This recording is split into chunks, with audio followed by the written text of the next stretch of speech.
One of Mother Nature's most enduring puzzles, female sexuality. It's been more than a decade since Viagra became the go-to cure for male sexual dysfunction, and yet we're still nowhere near a female equivalent.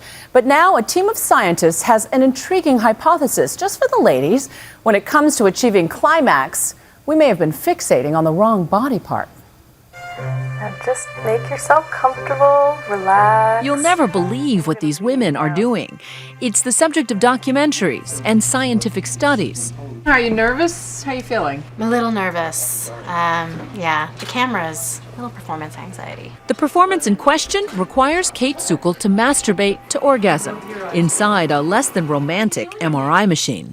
So you ready, Kate?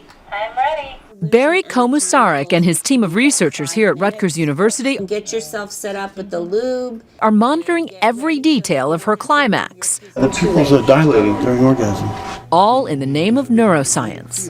Orgasm is one of the most all-encompassing phenomena in the brain. Today, the great debate centers on whether female sexual dysfunction is a physical medical condition or a problem not in the loins, but in the head. This is the orgasm. By investigating the brain's reaction, Kate's helping these scientists unlock the elusive secrets of a woman's pleasure peak. But she's also trying to help level the sexual playing field. Talk to your doctor. See if America's most prescribed ED treatment is right for you. When Viagra became a blockbuster drug in the 90s, as many as 30 million men were suddenly diagnosed with erectile dysfunction, given prescriptions and insurance coverage for the little blue pill, or one of the slew of others. Cialis.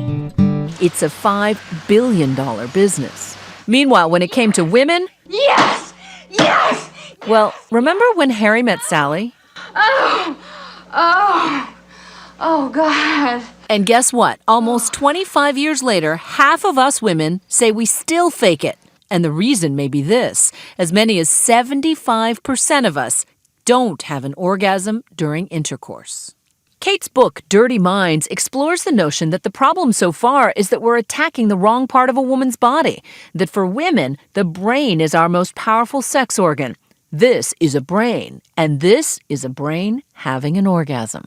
80 different regions of the brain reach their maximum activity. Yeah, basically it's the whole brain. Look closely at beautifulagony.com. Can you tell if this is pleasure or pain? The only other event that affects your brain as intensely as orgasm is an epileptic seizure. Why do human beings have orgasms? For procreation of the race. It functions in that way. I mean, if sexual activity has to be pleasurable. Not too long ago, Kate was happily married with a superb sex life. Then she gave birth to her son.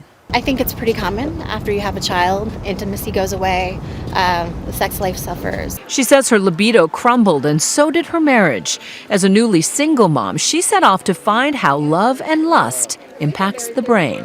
When you saw your brain all lit up, what did it look like? It looked like a Christmas tree. Everything was glowing. And honestly, I was astounded. Komusarek hopes to find answers for ladies lacking sexual desire, especially the roughly 10 to 15% of women who seemingly can't have an orgasm at all. Anorgasmia. Where does the blockage occur in those people? When women take drugs like Viagra, it gets blood circulating better down there, but it just doesn't work to produce orgasms. The problem was, in order to develop the drug, they had to have a disorder.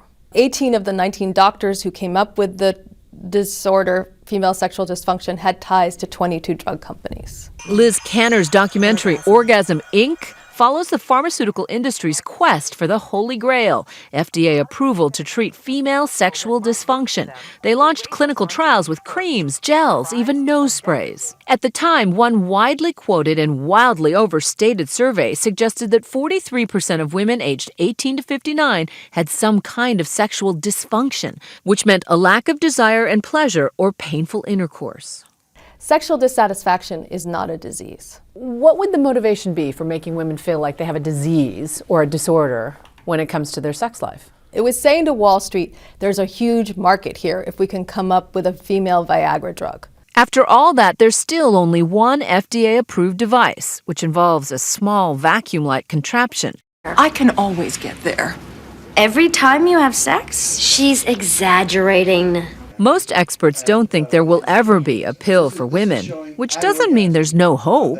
But really the answer may just be in trying something new, being open, being able to communicate, and maybe getting a little bit outside your comfort zone. But it's something of a catch-22 for married ladies. Studies have shown that having a new lover improves your sexual arousal. Erotic imagery is shown to work too. But if you're not comfortable with the politics of porn, there are other scientifically proven ways to spice things up. Vibrators, for instance, also tend to help a lot of women. Being more experimental, have a sex date, liven it up. We live in a country where the radio stations I talk to, I can't say orgasm on the air. We live in a society where we're still debating whether or not there should be birth control allowed. We live in a country where people are really obsessed about sex and also very hung up about it. So I think we need to get over that. Our sexual happiness, it seems, depends on it. What's an orgasm like for you? I'm gonna say that it's like a blooming flower.